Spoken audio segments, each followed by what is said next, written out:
ప్రభునందు ప్రియులారా, మనం చదువుకున్నటువంటి వాక్య భాగంలో యేసు ప్రభు తన్ను గూర్చి తాను చెప్పుకుంటున్న ఒక మాటని మనం చదువుకున్నాం.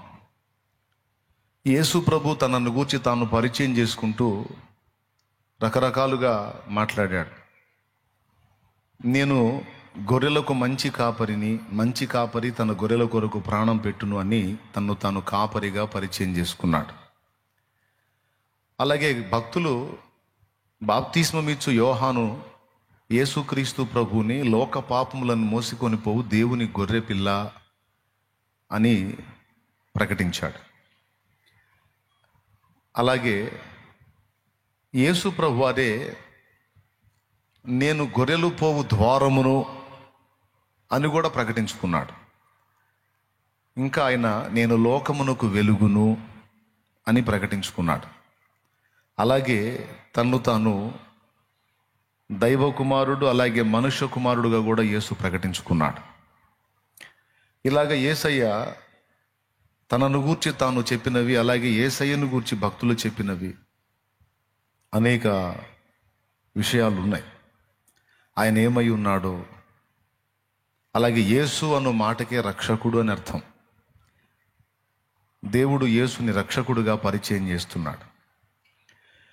ఇలాగ యేసు తన్ను గూర్చి తాను పరిచయం చేసుకున్నవి, భక్తులు ఆయన గూర్చి పరిచయం చేసినవి, పరలోకపు తండ్రి ఆయన గూర్చి ఈయన నా ప్రియ కుమారుడు, మీకు రక్షకుడు అని ఆయన పరిచయం చేయటం, ఇలా ఆయనను గూర్చి అనేక విధాలుగా మనం పరిచయాన్ని కలిగి ఉన్నాం. అయితే ఇవన్నీ ఒక ఎత్తు. ఇప్పుడు మనం చదువుకున్న వచనంలో యేసు ప్రభువారు తన్ను గూర్చి తాను ఆహారముగా పరిచయం చేసుకుంటున్నాడు. నేను జీవాహారాన్ని, పరలోకము నుండి వచ్చిన ఆహారాన్ని నేను అని ఆయన తను ఒక ఆహారంగా పరిచయం చేసుకుంటున్నాడు. ఈరోజు నేను మీతో మనం ఖచ్చితంగా తినవలసిన కొన్ని విధములైన ఆహారాలను గురించి పంచుకోవాలని ప్రేరేపించబడ్డాను. మనం ఖచ్చితంగా భుజించాల్సిన కొన్ని విధములైన ఆహారము.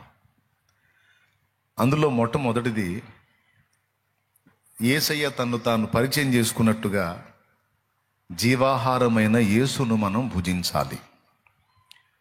ఇందాక మనందరం ప్రభు బల్ల దగ్గరికి వచ్చినప్పుడు మోకాళ్ళుని ప్రార్థన చేసి పాపాలు ఒప్పుకొని, పొరపాట్లు లోపాలు ఒప్పుకొని, క్షమాపణ అడిగి దేవుని యందు భయభక్తుల్ని తిరిగి బ్యాలెన్స్ చేసుకొని ప్రభు బల్లను సమీపించాం. కొంతమంది హృదయంలో ప్రభు బల్ల కార్యక్రమం అంటే పాపాలు ఒప్పుకోవటమే ప్రధానం అన్నట్టుగా అభిప్రాయం ఉంది. ఎందుకు ప్రతి ఆదివారం ప్రభు బల్ల కార్యక్రమం అంటే కేవలం పాపాలు ఒప్పుకొని మారు మనసు పొందడానికి. మామూలుగా అయితే అలా ఒప్పుకోరు కాబట్టి ఈ ప్రభు బల్ల కార్యక్రమం పెడితే ఈ రూపేణా అన్న ఒప్పుకుంటారేమో, దిద్దుకుంటారేమో, ప్రక్షాళన చేసుకుంటారేమో, శుద్ధీకరణ పొందుతారేమో అన్న అభిప్రాయంతో దేవుడు ఈ ప్రభు బల్ల ప్రక్రియను ఏర్పాటు చేశాడని ఎక్కువ మంది అభిప్రాయపడుతున్నారు. కానీ అది కాదు. ప్రభు బల్లలో మనం చెయ్యి వేయటం అనేది ప్రత్యేకమైనటువంటి కార్యక్రమం. అది దానివల్ల ఒనగూరే ప్రయోజనాలు వేరుగా ఉన్నాయి. పాపములను ఒప్పుకొనుట, లోపములను దిద్దుకొనుట, మారు మనసు పొందుట అనేది ప్రభు బలను తీసుకోవడానికి ముందు మనం పొందవలసిన సిద్ధపాటు. ఇది కొంచెం దయచేసి మీరు ఇంట్రెస్ట్ ఉంటే రాసుకోండి. గుర్తుపెట్టుకోవాల్సినటువంటి అంశం ఇది. ఈ పాయింట్ కేవలం ప్రభు బలంతా కూడా ఈ పాపాలు ఒప్పుకోవటానికి, మారు మనసు పొందడానికి, దిద్దుబాటు చేసుకోవటానికి, ఫ్రెష్ అప్ అవటానికి అని అనుకుంటున్నారు. కాదు. ప్రభు బల్ల వల్ల అది కాదు మనకు వచ్చే ప్రయోజనం. ప్రభు బల్లను పొందటానికి మనం సిద్ధపడే సిద్ధపాటు మాత్రమే అది. దోషాలు, అపరాధాలు, పొరపాట్లు ఏమైనా ఉంటే ఒప్పుకొని మారు మనసు పొంది ఇంకా మళ్ళీ వాటి జోలికి వెళ్ళకూడదని ఒక తీర్మానం చేసి ప్రభువుని క్షమాపణ అడిగి ఆయన కృపను వేడుకొని ఆయన రక్తాన్ని ఆశ్రయించి, దేవా తెలిసి నేను జాగ్రత్తగా ఉన్నాను, అయినప్పటికీ నీ ఎక్కడన్నా ఏదన్నా లోపం నా వల్ల జరిగితే అది కూడా నీ రక్తంతో కడిగి నన్ను పరిశుద్ధపరచు. నాకు యోగ్యత లేదు, నా అంతటా నేను నా స్వక్రియల చేత నీ ముందు నేను యోగ్యుడుగా యోగ్యురాలుగా నిలబడలేను గనుక నేను మంచి అనుకుంటాను, కానీ ఎక్కడో చోట ఏదో ఒక పొరపాటు పడుతూ ఉంటాను గనుక దయచేసి నీ రక్తంతో నన్ను కడుగు, నీ కృపతో నన్ను జ్ఞాపకం చేసుకో అని కృపను వేడుకోవాలి, రక్తమును ఆశ్రయించాలి, క్షమాపణ కోరుకోవాలి, జరిగిన పొరపాట్లు ఏవైనా ఉంటే మళ్ళీ జరగకుండా జాగ్రత్త పడాలి, ఒక మంచి తీర్మానం చేయాలి. ఇదంతా కూడా ఆయన శరీర రక్తాల్లో మనం చెయ్యి వెయ్యక మునుపు మనం పొందవలసిన సిద్ధపాటే కానీ కేవలం ఇది కేంద్ర బిందువు కాదు. మరి అదెందుకు, ప్రభు బల్ల ఎందుకు అంటే దానివల్ల మనకు వచ్చేటువంటి ప్రయోజనాలు కొన్ని ఉన్నాయి. వాటిల్లో ఒకటేమిటంటే, ఒకటి మనకు పెద్ద సమస్య అయింది, చాలా కీలకమైంది ఏంటంటే, యేసు ప్రభువుని నమ్ముకున్నాం, పాతవి గతించినవి సమస్తము క్రొత్త వాయను అని పాట పాడుకున్నాం, అప్పుడేదో బిర్యానీ వండుకున్నాం, తిన్నాం, బాప్తిస్మం పొందిన రోజు, మళ్ళా ఆ రోజు వచ్చినప్పుడల్లా ఫంక్షన్ చేసుకుంటుంటాం, అదంతా నడుస్తుంటుంది. ఎందుకు నువ్వు పండగ చేసుకుంటున్నావు అంటే బాప్తిస్మం పొందాను. బాప్తిస్మం పొందినప్పుడు ఏం జరిగిందంటే, ప్రాచీన జీవితము సమాధి చేయబడి క్రీస్తు యేసునందు నాకు నూతన జీవం దొరికింది, నూతన జీవితం దొరికింది, కాబట్టి నేను పండగ చేసుకుంటున్నా అని ప్రకటిస్తున్నాం. మనం కూడా అదే అనుకుంటున్నాం, బాగుంది. బాప్తిస్మం పొంది ఈ కార్యక్రమం చేసుకొని అయిపోయిన తర్వాత ఇక మళ్ళా జీవితం ప్రారంభిస్తే పాటేమో నవజీవనం, నూతన జీవం, నూతన జీవం, క్రొత్త జీవితం అని పాట అయితే పాడుతున్నాం, కానీ ఎక్కువ శాతం పాత జీవమే పనిచేస్తుంది. ఇలా ఉండకూడదు, ఇలా చెయ్యకూడదు, ఇలా ప్రవర్తించకూడదు అని వేటిని గురించి అయితే మనం అనుకుంటామో వాటినే చేస్తున్న పరిస్థితి కనపడుతుంది. ఇలా ఉండకూడదు, ఇలా ఉండాలి, ఇలా చెయ్యాలి, ఇలా ప్రవర్తించాలని వేటిని గురించి మనం అనుకుంటున్నామో అవి జరగట్లా. ఇదేందిరా, పాటేమో కొత్త జీవితం దొరికిందని పాడుకుంటున్నావు, బతుకేమో పాత బతికే బతుకుతున్నావు. ఆ రోత బతుకు తాలూకు ఛాయలు ఇంకా పోలేదు. ఇంతకు అసలు కొత్త జీవితం వచ్చినట్ట రానట్ట? మనం కదిలితే పాడుకునే పాట జయ హే జయ హే జయ హే అనే పాటలో ఫస్ట్ చరణం అదే,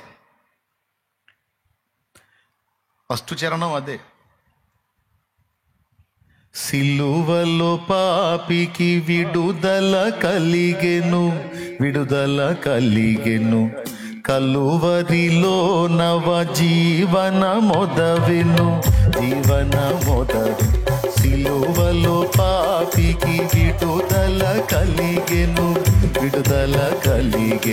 కలువరిలో నవ జీవన మొదవెను. సిలువ పతాకము జయమును గూర్చెను, సిలువ పతాకము జయమును గూర్చెను. జయమని పాడెదను, నా విజయము పాడెదను. జయ హే జయ హే జయ హే జయ హే జయ జయ దేవసుత, జయ జయ విజయ సుత. దేవునికి మహిమ. ఆ పాట ఏం పాడారు? కలువరిలో నవ జీవన మొదవెను అంటే నవజీవనము అంటే క్రొత్త జీవితం దొరికింది. అది కలువరి శిలువ బలియాగము ద్వారా నాకు యేసు ప్రభు ఇచ్చాడని పాడాం. నిజంగానే ఆ నవజీవనం తాలూకు పద్ధతులు, ప్రవర్తనలు అవే మనలో వ్యక్తం అవుతున్నాయా, లేకపోతే ఆ ప్రాచీన పురుషుని యొక్క తత్వం, ఆ ప్రాచీన జీవిత విధానం అదే పొడసూపుతుందా? అబద్ధాలు ఆడకుండా నిజం చెప్పండి. నవజీవనం పాటేనా?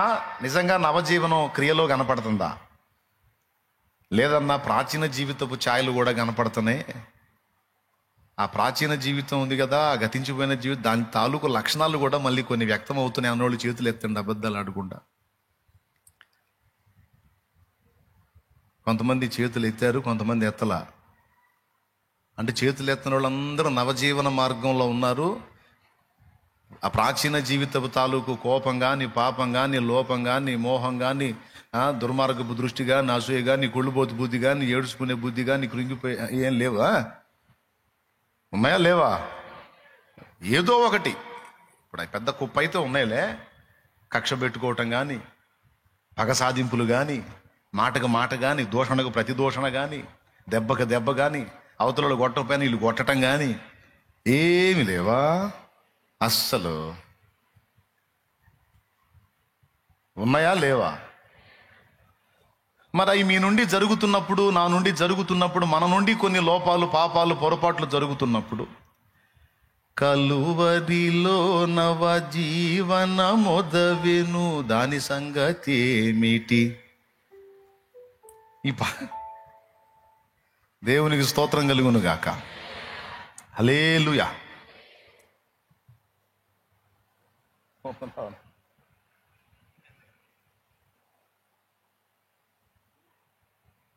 అన్నా ఇబ్బంది లేదు కదా?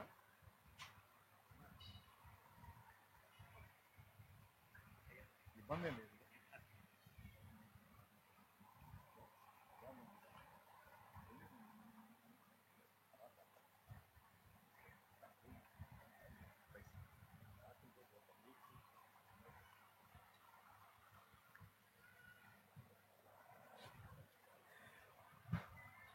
దైవజనుడు వచ్చాడులేండి.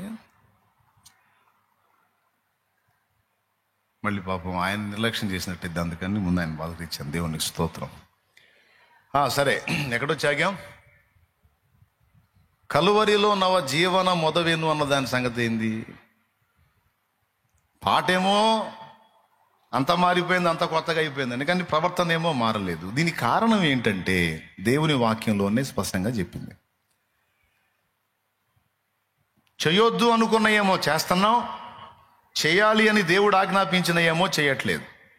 దానికి కారణం గలతీ పత్రిక 5వ అధ్యాయము 17వ వచనం సాక్ష్యం ఇచ్చింది. ఒక్కసారి తీయండి. గలతీ పత్రిక 5:17 ఒక్కసారి తీయండి. శరీరము ఆత్మకును, ఆత్మ శరీరమునకును విరోధముగా అపేక్షించును. ఇవి ఒకదానికొకటి వ్యతిరేకముగా ఉన్నవి గనుక మీరేవి చేయ నిశ్చయింతురో. శరీరము ఆత్మకును, ఆత్మ శరీరమునకును విరోధముగా ఆపేక్షించును లేదా అపేక్షించును. ఇవి ఒకదానికొకటి వ్యతిరేకముగా ఉన్నవి గనుక మీరేమి చేయ నిశ్చయింతురో వాటిని చెయ్యకుందురు.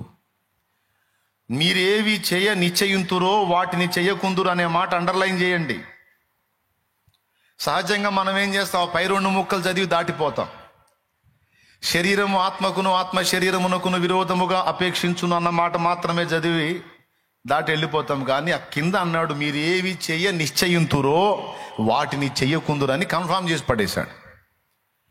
చాలా అనుకుంటారు బాబు మీరు చేయాలని, చాలా అనుకుంటారు మీరు, కానీ మీరు చెయ్యరు, చెయ్యకుందురు అన్నాడు.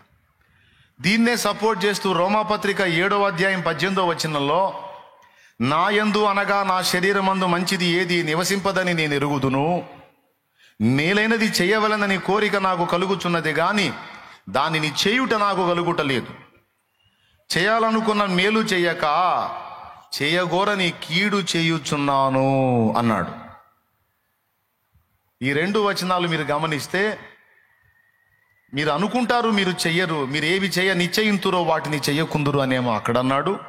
ఇక్కడేమో చేయాలనుకున్న మేలు చేయక చెయ్యగోరని కీడే చేయుచున్నాను అన్నాడు. దీన్ని బట్టి మనకేమర్థమవుతుంది? మన శరీరములో ఏదో వేరొక నియమం ఉన్నట్టు మనకు అర్థమవుతుంది. అదే పాప నియమం. అది మన శరీరాల్లో ఉంది. మన శరీరము నుండి ఉత్పత్తి అయ్యేది ఏది కూడా మంచిది లేదు అని సెలవిచ్చాడు. అదే గలతీ పత్రిక 5:19. ఇక్కడ కూడా శరీరము నుండి మేలైనది మంచిది ఏది లేదు అని రోమాపత్రిక 7:18 కూడా చెప్పాడు. నా యందు అనగా నా శరీరమందు అని స్పష్టంగా మాట్లాడాడు. శరీరమందు మంచిది ఏది నివసింపదని నేను ఎరుగుదును. అక్కడ ఇక్కడ 2 చోట్ల కూడా ఏం చెప్పాడంటే, శరీరము నుండి ఉత్పత్తి అయ్యేది ఏది మంచిది కాదు, శరీరంలో నివసించేది ఏది కూడా మంచిది కాదు. అంతేనా? రైట్. మరి ఇప్పుడు ఆ శరీరం ఏమన్నా మనం మార్చుకోగలిగామా? అదే శరీరాన్ని కలిగి ఉన్నామా? అందరూ చెప్పాలి. శరీరం మార్పిడి ఏమన్నా జరిగిందా? అదే శరీరమా? ఇంకా మనకు మహిమ శరీరం రాలేదుగా, మట్టి శరీరమేగా, సకల పాపాలకు నిలయంగా ఉన్న శరీరమేగా, ఆదాము సంబంధిత శరీరమేగా, ఆదాము నుండి సంక్రమించిన శరీరమే అందరిది. కాబట్టి ఇక్కడ ఎవరు స్పెషల్ లేదు. నేనైనా మీరైనా అబ్బో ఈయన మహానుభావుడన్న మరి ఎవడైనా, లోకంలో వాడైనా లేకపోతే దేవుల్లో ఉన్న వ్యక్తి అయినా, ప్రతి నరుడు కూడా అదే శరీరమును కలిగి ఉన్నాడు. ఏ శరీరం కలిగి ఉన్నాడు? గలతీ పత్రిక, రోమా పత్రిక, రోమా 7:18 చెప్పిన శరీరము, గలతీ పత్రిక 5:17, 19 చెప్పిన శరీరము ప్రతి మనుషుడు కలిగి ఉన్నాడు. స్త్రీ పురుషుడు అందరు కలిగి ఉన్నారు. మళ్ళీ అదే రోమా పత్రికలో నీతిమంతుడు లేడు, ఒక్కడును లేడు.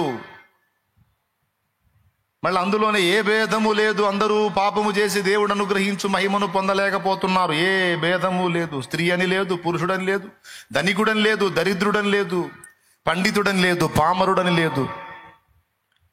అటు పెద్ద చదువు చదువుకున్నాడండి బాబు, మంచి చదువు అంటే వాడు కూడా పాపం చేస్తున్నాడు.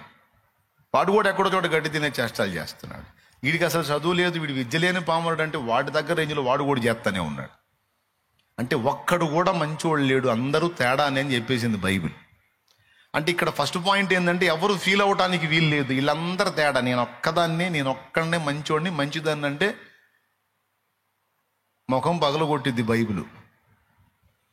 కాబట్టి ఇక్కడ ఓవర్ యాక్షను ఎవ్వరూ చేయడానికి వీలు లేదు. ఓకేనా? ఏదేదో ఫీల్ అవడానికి వీలు లేదు. అందరూ అదే శరీరాన్ని కలిగి ఉన్నారు అనేది ఫస్ట్ మనకు అర్థం కావాలి. అయితే ఏం జరిగిందంటే,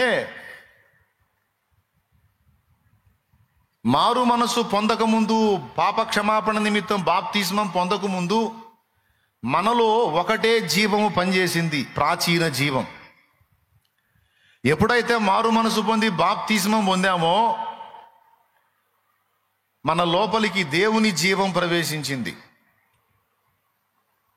దేవుని స్పర్శ లేదా దేవుని స్పృహ అనేది మనలో స్టార్ట్ అయింది. అప్పటిదాకా సరైన జడ్జిమెంట్ ఇవ్వని మన మనస్సాక్షి అక్కడి నుంచి క్రీస్తు రక్తము చేత పరిశుద్ధ పరచబడి సరిగా పనిచేయటం మొదలుపెట్టింది. ఈ మనస్సాక్షి ఎప్పుడైతే పనిచేయటం మొదలుపెట్టిందో, దైవిక జీవం ఎప్పుడైతే మనలో కొంత ప్రవేశించిందో, అప్పటిదాకా మనకు లేని పరిశీలన, పరిశోధన, ప్రశ్న, ఆవేదన అప్పుడు స్టార్ట్ అయ్యాయి. అర్థమైందా? కళ్ళు పనిచేయనప్పుడు కంచంలో ఏముందో అర్థం కాల, ఏది పెట్టినా తినేసాం. కళ్ళు పనిచేసినప్పుడు అరే తినే కంచంలో అన్ని చీమలే ఉన్నాయని బాధపడ్డట్టు. కళ్ళు పనిచేయకముందు ఆ పరిశీలన మనకు లేదు, ఏది ఉన్నా తిన్నాం, ఏ ఫీలింగు లేకుండా బతికేశాం. ఎప్పుడైతే కళ్ళు తెరవబడ్డాయో, ఇప్పుడు అంతకుముందు ఏ ఫీలింగ్ లేకుండా తిన్నది ఇప్పుడు ఏది తినబోయినా సరే చూడాల్సి వచ్చింది. ఎందుకంటే కళ్ళు పనిచేస్తున్నాయి కదా. ఏమైనా అర్థమైంది నేను చెప్పింది? రైట్. ఇప్పుడు కళ్ళు పనిచేస్తున్నాయి కాబట్టి ఏది తినబోయినా సరే చూసుకుంటాం. అలాగే గతంలో మనస్సాక్షి చెడిపోయిన స్థితిలో ఉన్నప్పుడు అదే లైఫ్, ఆ పాపమే జీవితం, అదే ఇంకా ఏం తేడా లేదు, అందరు ఎలాగో నేను ఎలాగే అని ఎంత ఫీలింగ్ లేకుండా తప్పులు చేశాం, పాపాలు చేశాం, ఇష్టం వచ్చినట్టు బతికాం, ప్రవర్తించాం, ఏ ఫీలింగ్ లేదు. కానీ ఎప్పుడైతే క్రీస్తు రక్తం చేత విమోచింపబడి మనస్సాక్షి శుద్ధీకరణ పొంది తిరిగి బ్రతికిందో, అప్పుడేం జరిగిందంటే ఇక పరిశీలన స్టార్ట్ అయింది. ఇదేంటి, నేను ఇలా చేస్తున్నానేంటి, నేను ఇలా ఉన్నానేంటి, నేను ఇలా ఆలోచిస్తున్నానేంటి, నేను ఇలా ప్రవర్తిస్తున్నానేంటి, నేను ఇలా మాట్లాడుతున్నానేంటి, నేను ఇలా పోతున్నానేంటి? ఒకప్పుడు లేదది. ఈ మనస్సాక్షి ఎప్పుడైతే శుద్ధి చేయబడి తిరిగి బ్రతికిందో, బాగు చేయబడిందో, జడ్జిమెంట్ సరిగా పనిచేయటం మొదలుపెట్టింది నీలో, అప్పుడు నీకు పరిశీలన, పరిశోధనతో పాటు ఆవేదన స్టార్ట్ అయింది. ఏ వేదన స్టార్ట్ అయింది?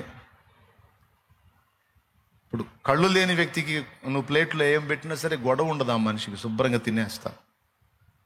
బాధలన్నీ కళ్ళున్నోడికే. దేవునికి స్తోత్రం, హల్లెలూయా. తెలుసా మీకు, బాధలన్నీ కళ్ళు లేని వ్యక్తికి కలర్తో పని లేదు. ఏది వేసుకున్నా, నువ్వు ఏది ఇచ్చినా సరే వేసుకుంటారు, అది ఎలా ఉందో వాళ్ళకి అనవసరం పాపం కదా. ఆహారం విషయంలో కానీ, వస్త్రం విషయంలో కానీ, నివాసం విషయంలో కానీ, ఇంటికి వేసే కలర్ విషయంలో కానీ కళ్ళున్నోడికి ఆ చార్ట్ ముందు పెట్టుకొని వెతికి వెతికి వెతికి 20 మంది నడుది, ఈ కలర్ బాగుందా, ఎదురు గోడకి వేపిద్దాం అనుకుంటున్నానులే, రూమ్కి వేపిద్దాం అనుకుంటున్నానులే. బట్టలు తీసుకునే కాడు కూడా వీళ్ళ కళ్ళుండి వీళ్ళ కళ్ళు సరిగా పని చేయవేమో అనే డౌట్తో మళ్ళీ పక్కాళ్ళ కళ్ళు కూడా పని పెడతారు. డ్రెస్ చూడు, ఇది చూడు, అది చూడు, అది చూడు, ఇది చూడు. అదే కళ్ళు లేని వ్యక్తికి ఏ కలర్ అయినా ఒకటే. ఈ కలర్ బాగుందంటే అది ఎట్లా ఉందో నాకేం తెలుసు బాబు, ఏదో ఒకటి ఏంటి వేసుకుంటాను, సిగ్గు కప్పుకోవాలి కదా. ఇప్పుడు కళ్ళు లేని స్థితిలో ఉంటే అదొక జీవితం, అదొక పరిస్థితి. అప్పుడు ఏ పరిశీలనలు లేవు, ఏ పరిశోధనలు లేవు. కానీ కళ్ళు వెలిగించబడ్డ తర్వాత చూడటం వచ్చిన వాడికి అన్నీ వెతుకులాటే, అన్నీ పరిశీలనే. మన పరిస్థితి ఇప్పుడు అలా అయింది. ఒకప్పుడు మనకు లేని స్పృహ ఇప్పుడు వచ్చింది, ఒకప్పుడు మనకు లేనటువంటి పరిశీలన ఇప్పుడు ఏర్పడింది. ఈ పరిశీలన దెబ్బకి మనకు మనశ్శాంతి కరువై ఆవేదన స్టార్ట్ అయింది. పాటేమో వేదన లేదు, శోధన లేదు, వేదన. అబద్ధాలు ఆడకుండా చెప్పండి, వేదన లేదా? ఇప్పుడు మరి అట్లయితే ఆయన ఎట్లా పాడాడు? పెద్ద ఆయన ఏ కోణంలో పాడాడంటే, భూమి మీద బ్రతుకునకు సంబంధించిన వేదన నాకు లేదు. కష్టాలు, కన్నీళ్లు, లేమి, కొదవ, కొరత, వస్త్రహీనత, కరువు, ఈ వీటిని గురించిన వేదన నాకు లేదు. అది ఆయన భావం. కానీ పాపాన్ని గూర్చిన వేదన, పొరపాట్లను గూర్చిన వేదన అందరికీ ఉంది. చివరికి కొంతమంది అయితే రాజీ పడిపోయారు. ఎంత పోరాడినా మన వల్ల కాదు, ఎన్ని తిప్పలు పడ్డా మన చేత కాదు. పోరాడి పోరాడి పోరాడి కొంతమంది పాపంతో రాజీ పడిపోయారు. ఎవరైనా క్రీస్తునందు నేను క్రొత్త జీవాన్ని పొందుకున్నానని మాట్లాడితే ఆ వ్యక్తికి వెళ్ళి నిట్టూర్పుగా చూసి, అచ్చం నేను కూడా రక్షింపబడ్డప్పుడు ఇలానే అనుకున్నా, స్టార్టింగ్లో అంతే ఉంటుందిలే నాయన, కొద్ది కాలం ప్రయాణం చేసినాక నీకు అర్థమైద్ది అని అన్ని వదిలిపెట్టి అడవిలోకి పోయినటువంటి వ్యక్తులు మాట్లాడినట్టు వైరాగ్యంతో మాట్లాడుతూ ఉంటారు. నవజీవనం లేదు, ఏమి లేదురా, అదే బతుకు కనపడుతుంది. దేవునికి స్తోత్రం, హల్లెలూయా. పోరాడి పోరాడి పోరాడి కొంతమంది అలసిపోయి ఆవేదనలోనే బతికేస్తారు, కొంతమంది టెన్షన్లో బతుకుతారు, కొంతమంది ఏమో ఇంకా కష్టం రా బాబు అని రాజీ పడిపోతారు. ఎట్లా? కొంతమందికి ఏమో ఎలా చేయము, ఎప్పుడు పరిపూర్ణత, ఎప్పుడు దేవునికి ఇష్టమైనటువంటి జీవితం, ఎప్పుడు నేను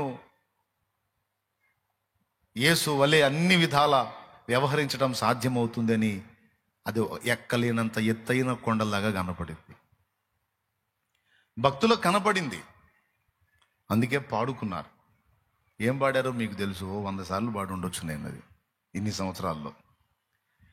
ఎక్కలేని ఎత్తైన కొండ ఎక్కించుము నన్ను పరిశుద్ధ కొండ, ఎక్కలేని ఎత్తైన కొండ ఎక్కించుము నన్ను పరిశుద్ధ కొండ, చక్కని ప్రభు నీ మోము చూడా, చక్కని ప్రభు నీ మోము చూడ, నీ కొరకేనే వెదకేను దేవా, నాకొకసారి కనిపించరావా, నీ కొరకేనే వెదకేను దేవా, నాకొకసారి కనిపించరావా. ప్రభు మొర వినవా, ప్రభు మొర వినవా, నీ కొరకేనే వెదకేను దేవా, నాకొకసారి కనిపించరావా. నీ కొరకేనే వెదకేను దేవా, నాకొకసారి దేవునికి మహిమ. అంటే నాదు ప్రాణము తల్లడిల్లగా భూ దిగంతముల నుండి మొర్ర పెట్టుచున్నాన్ని. ఎందుకు తల్లడిల్లింది బాబు? పాపమును బట్టి. పాపమును బట్టి నా ప్రాణం తల్లడిల్లిపోయింది. ఎందుకు నాకు ఈ పరిస్థితి అని భూ దిగంతాల నుంచి నీకు మొర్ర పెడుతున్నాను. ఎక్కలేనంత ఎత్తైన కొండ ఎక్కించు నన్ను పరిశుద్ధ కొండ. పరిశుద్ధంగా నోరు పరిశుద్ధం, దృష్టి పరిశుద్ధం, చేతలు పరిశుద్ధం, నడతలు పరిశుద్ధం. ఇవన్నీ నేను పరిశుద్ధతను ప్రేమిస్తున్నా, పరిశుద్ధంగా బతకాలని కోరుకుంటున్నా. ఆ పరిశుద్ధ జీవితం కోసమే మారు మనసు పొందా, రక్షణ పొందా. కానీ పరిశుద్ధ జీవితం అనేది నాకు అందని ద్రాక్ష పండే అయింది. దేవుడు నచ్చే విధంగా, దేవుడు మెచ్చే విధంగా బ్రతకటం నాకు కష్టతరం అయిపోయింది. ఇప్పుడు నాకెలా అనే ప్రశ్న చాలామంది పరిశుద్ధుల్లో ఉంది. ఇది న్యాయమైన ప్రశ్న, నిజంగా రావాల్సిన ప్రశ్న. ఈ ప్రశ్న నీకు రాలేదంటే నువ్వు ఇంకా సజీవంగా లైన్లో లేవని అర్థం. నువ్వు కరెక్ట్గా తిరిగి జన్మిస్తే ఖచ్చితంగా ఈ ఆవేదన నీ హృదయంలో కలుగుద్ది. ఎందుకంటే తిరిగి జన్మించిన తర్వాత మళ్ళీ ఏ పొరపాటు జరగకుండా ఉండదు కదా. ఏదో చిన్నదో పెద్దదో నోరు జారుడో కనీసం నోరన్నా జారుతాం. అలాంటి సందర్భంలోనే ఈ డౌట్ వచ్చింది నీకు, నేను ఇలా ఉండకూడదు కదా, నాకు ఇది తగదు కదా అని నీకు వచ్చింది. మరి ఇప్పుడు ఇంత కష్టతరమైనటువంటి పరిస్థితి ఏనాటికైనా మారిద్దా అంటే మారేటట్టు కూడా ఏం కనపడట్లా. 4 రోజులు బాగుంటే 5వ రోజు ఎక్కడో చోట తొందర చేస్తున్నా. ఈ వారం అంతా బాగున్నావురా అంటే వచ్చే వారం ఏదో ఒకటి చేస్తున్నాం. 2 వారాలు బాగున్నామంటే 3వ వారం ఏదో ఒకటి చేస్తాం. ఈ 2 వారాలు బాగున్నాక అనిపించింది, పరిపూర్ణుడు అయిపోయాను, పరిపూర్ణాలు అయిపోయాను. 2 వారాలకు అసలు ఏ పొరపాటు కూడా నా నుండి లేదంటే 3వ వారంలో మళ్ళీ మొహం పగులుతుంది. మళ్ళీ నెత్తిన కొట్టేసుకొని కూర్చోవలసి వచ్చింది. 2 వారాలు బాగుండే 3వ వారం మళ్ళీ 3. అసలు ఏంది నా బతుకంతా ఇంతేనా? 1 నెల బాగున్నామంటే 2వ నెలలో మళ్ళీ ఏదో ఒకటి. మీకు ఎంతమందికి అనిపించింది ఇలా? చేతులు ఎత్తి చెప్పండి సాక్ష్యం. అబద్ధాలు ఆడకుండా చెప్పండి. మీరు అందరూ నిజాయితీ పరులు, నిజంగా మాట్లాడేవాళ్ళు. చాలా వందనాలు. చెప్తా వినండి. మనకి ఈ శరీరము ఉన్నంత వరకు ఈ దాడి అనేది తప్పదు. ఈ శరీరములో మనం జీవించినంత వరకు ఈ పోరాటము, ఈ ఆవేదన మనకు తప్పవు.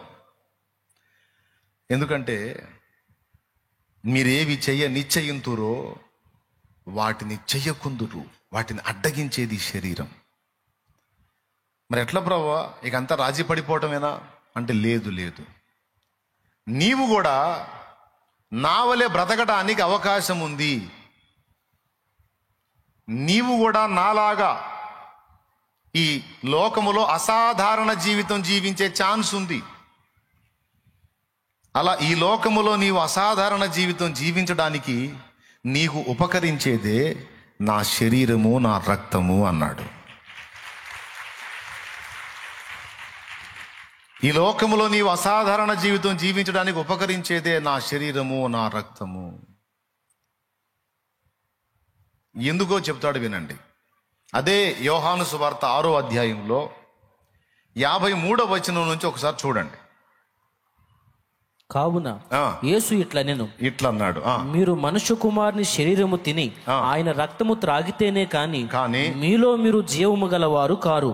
అద్దుగద్దుగో, మీరు మనుష్య కుమారుని శరీరమును తిని ఆయన రక్తము త్రాగితేనే గాని మీలో మీరు జీవము గలవారు కారు. నా శరీరము తిని నా రక్తము త్రాగువాడే నిత్య జీవము గలవాడు, అంత్య దినమున నేను వానిని లేపుదును. నా శరీరము నిజమైన ఆహారము, నా రక్తము నిజమైన పానమునై ఉన్నది. నా శరీరము తిని నా రక్తము త్రాగువాడు నా యందును నేను వాని యందును నిలిచి ఉందుము. జీవము గల తండ్రి నన్ను పంపెను గనుక నేను తండ్రి మూలముగా జీవించుచున్నట్టే, అదుగో నేను తండ్రి మూలముగా జీవించుచున్నట్టే నన్ను తినువాడు నా మూలముగా జీవించును. ప్రభువు బల్లలో చెయ్యి వెయ్యక మునుపు పాపములు ఒప్పుకొనుట, లోపములను దిద్దుకొనుట, మారు మనసు పొందుట, క్షమాపణ వేడుకొనుట, క్రీస్తు రక్తమును ఆశ్రయించుట, కృపను వేడుకొనుట అనేది సిద్ధపాటు. ఆయన శరీర రక్తాలు తీసుకునేవాడు కలిగి ఉండాల్సిన సిద్ధపాటు అంతవరకే. ఆ తరువాత ఆయన శరీర రక్తాలు తీసుకోవటం ద్వారా ఏం జరుగుతుందంటే, అందరూ అనుకుంటున్నట్టు ఓన్లీ పాప క్షమాపణ కాదు, కొన్ని మనలో ఏర్పడుతున్నాయి. వాటిలో ఒకటి, ఆయన శరీరము రక్తము తీసుకున్నవాడు జీవము గలవాడట, జీవం పొందుతాడట. ఇది మొదటిది. రెండవది, ఆయన శరీర రక్తాల్లో చెయ్యి వేసిన వానిలో ప్రభువులో వాడు, ఇద్దరూ జీవిస్తారట. నేను చెప్పలా, యేసయ్యే చెప్పాడు. ఉందా లేదా అక్కడ? రెండు. మూడవది, యేసు శరీర రక్తాల్లో చెయ్యి వేసిన వ్యక్తి, నేను తండ్రి మూలముగా జీవించుచున్న ప్రకారము నన్ను తినువాడు నా మూలముగా జీవించును అన్నాడు. ఇప్పుడు యేసయ్యలో పాపం ఉన్నదని మనం చెప్పగలమా? యేసయ్య పాపాన్ని గెలిచాడా, పాపానికి లోబడ్డాడా? యేసయ్య పాపాన్ని గెలిచాడండి. ఆయన జయించినవాడు, పాపానికి దాసుడు కాలేదు, పాపాన్ని గెలిచాడు. మళ్ళా ఇదంతా పాపం నిండిన లోకం. ఈరోజు నువ్వు పరిశుద్ధుల మధ్యలో కూర్చున్నావు, నీ మాట, పాట, పలుకు, వ్యవహారం అంతా పవిత్రమే. కానీ ఇక్కడ దాటి అవతలకి వెళ్ళావంటే మళ్ళా పాప ప్రపంచంలోకి అడుగు పెడతావు. ఆ ప్రపంచంలోకి నువ్వు ఎంటర్ అయ్యావంటే నీకంతా దరిద్రమే, చండాలమే. నువ్వు ఎంత జాగ్రత్తగా నోటిని కాచుకుందామన్నా, కళ్ళని కాచుకుందామన్నా, చేతల్ని నడతల్ని కాచుకుందామన్నా కాదు, కుదరదు. అదంతా మలినం. అందులోనే నువ్వు జీవించాలి. తప్పు చేసేవాడిని ఎందుకురా తప్పు చేస్తున్నావు అంటే, తప్పేంది సార్, ఇది సాధారణం, అందరూ చేసేదే నేను చేస్తున్నాను, నేనేం స్పెషల్గా చేయట్లేదే, ఇది నేనే చేసినట్టు మాట్లాడుతున్నారు.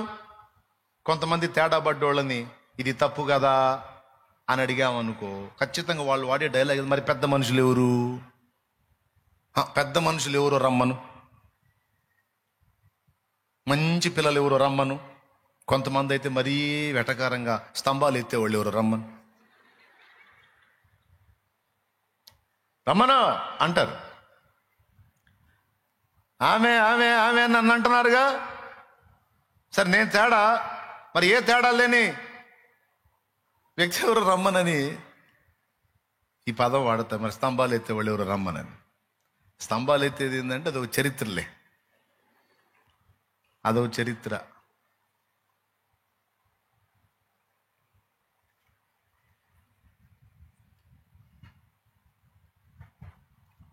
పతివ్రత, ఏ తప్పు చెయ్యని భర్తను ప్రేమించే పతివ్రత వెళ్ళి నమస్కారం పెడితే ఒక స్తంభం లేచి నిలబడిందంట. అదొక పెద్ద కథలే, అది చెప్పుకుంటే మళ్ళీ టైం చాలదు మనకి. అందుకని అప్పుడు వచ్చింది ఈ స్టోరీ, అందుకని అప్పుడు వచ్చింది ఈ సామెత, స్తంభాలు ఎత్తేవాళ్ళు ఎవరని. ఒక ఊర్లో ఒక స్తంభం లేపుతున్నారంట. 2 ముక్కలు చెప్పేస్తాలే. స్తంభం లేపుతుంటే ఎంతమంది పెట్టినా ఆ స్తంభం లేవట్లేదంట. అప్పుడు ఒక ఆయన అడిగారంట, ఒక ఋషిని అడిగితే, ఏ తప్పు లేని పతివ్రత వచ్చి ఆమె పూనుకుంటే ఆ స్తంభం లేచి నిలబడిద్ది అన్నారు. వాళ్ళు వచ్చి దాని చుట్టూ తిరగాలి, అతడేదో ఒక పని చెప్పాడు, అది చేయాలి, చేస్తే ఆ స్తంభం లేచింది. అంటే ఊరు మొత్తం అందరూ వచ్చి, లేడీస్ అంతా దానికి వాళ్ళు ఆయన చెప్పినవి చేశారు. అబ్బాయి ఆ స్తంభం కదల్లా. ఎప్పుడు దైవభక్తిలో ఉండేవాళ్ళు సైతం, ఊరిలో నిజంగా మహాభక్తి పరులు అన్నవాళ్ళు సైతం, ఈ మహాతల్లి మామూలు మహాతల్లి కాదు, పుణ్యాత్మరాలు అన్న తల్లి వచ్చి దండం పెట్టినా, నమస్కారం చేసిన, ప్రదక్షిణాలు చేసిన, ఆ స్తంభం లేవు. నా చిన్నప్పుడు విన్న కథ, ఎవరో మా అమ్మ మా నాన్నే చెప్పారు. చివరికి ఒక ఆమె ఉందట, ఆమె ఊళ్ళో ఉండదు, ఊరు బయట ఉంటుంది, భార్యాభర్త ఇద్దరు. పెద్ద ఆస్తి గల కుటుంబం ఆమెది, చాలామంది అన్నలు ఆమెకి. అయితే ఆమె వివాహం చేశారు. ఆమె భర్త ఒకప్పుడు బాగానే ఉన్నాడు, తర్వాత దరిద్రుడు అయిపోయాడు, కడు బేదువాడు అయిపోయాడు. చివరికి నిలవరమైన నివాసం లేదు. ఆమె కుటుంబ సభ్యులు కూడా ఆమెను పట్టించుకోలేదు, భర్త తరపు వారు ఎవరు పట్టించుకోలేదు. ఊరు బయట ఏదో చిన్న పాక వేసుకొని అందులో బతుకుతున్నారు, ఒక ఇల్లు కట్టుకొని. తర్వాత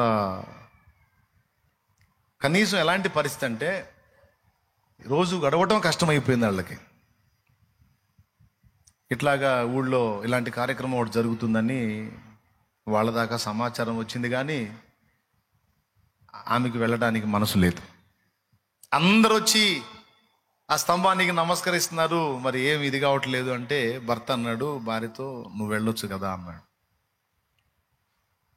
లేదండి, మీకు చెప్పకుండా నేను అలాంటి అడుగు వేయకూడదు కదా. సరే, ఊరు మొత్తం అయిపోయింది, ఆడవాళ్ళు అందరూ అయిపోయారు. చివరికి ఉన్న ఒక ఆమె ఈమె ఆ ఇంటికి పోయారు. ఆ భర్త ఉన్నాడు బయట. ఏమయ్యా, నీ భార్యని పంపించవచ్చు కదా, ఊళ్ళో ఆడవాళ్ళందరూ నమస్కారం చేశారు, అది లేవలేదు. మరి నీ భార్య వచ్చి ఇక ఉన్నది ఒక్క ఆమె, ఇంకా ఆమె వచ్చి ఆ కార్యక్రమం చేస్తే ఏమైనా జరిగిద్దేమో అంటే,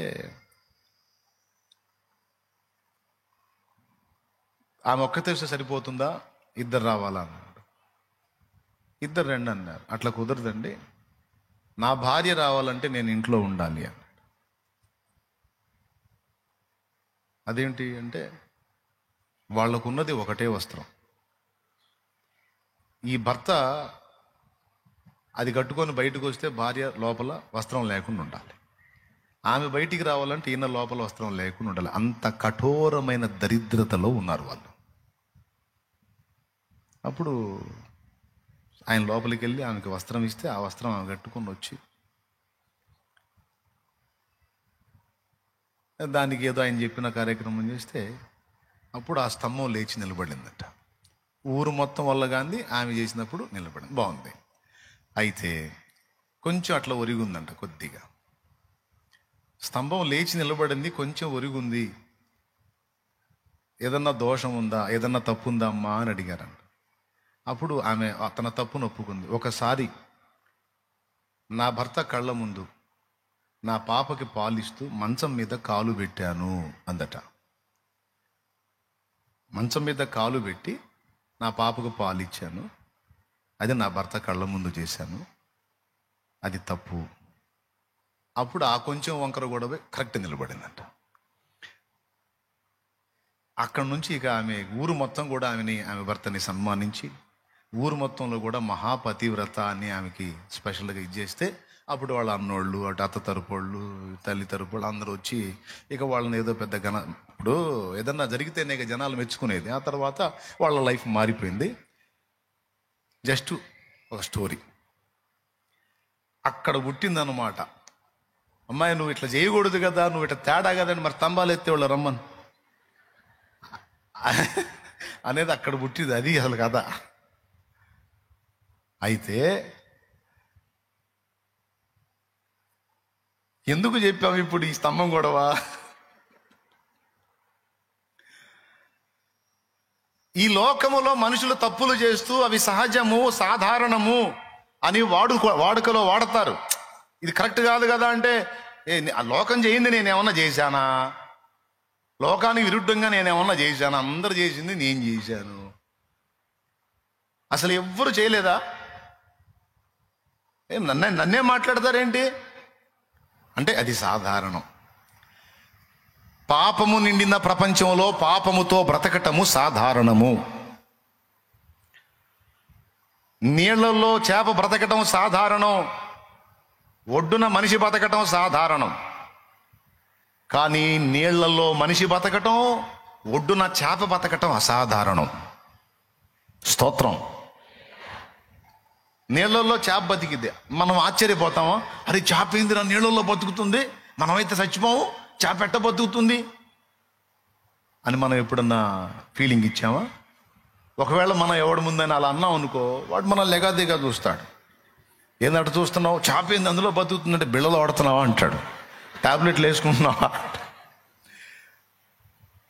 టాబ్లెట్లు ఏంది, చేప ఎట్లా బతుకుతుంది నీళ్ళ, చేప నీళ్ళలో బ్రతక బయట బతికిద్దిరా మెంటల్ అంటారు. అది నీళ్ళలోనే బతికిద్ది, బయట తీసే సచ్చిద్ది. కానీ నీళ్ళల్లో బతకాల్సిన చేప బయట కూడా బతుకుతుంది అంటే అది అసాధారణం. బయట బ్రతకాల్సిన మనిషి నీళ్లలోకి వెళ్ళి కూడా బతికే ఉన్నాడు, రోజులు బతికే ఉన్నాడంటే అసాధారణం. అలాగే పాపము నిండినటువంటి ఈ ప్రపంచంలో పాపరహితుడుగా ఒక మనిషి బతకటం అసాధారణం. అది సాధారణమైన విషయం కదా, అసాధారణం, అసాధ్యం. కానీ యేసు బతికాడు.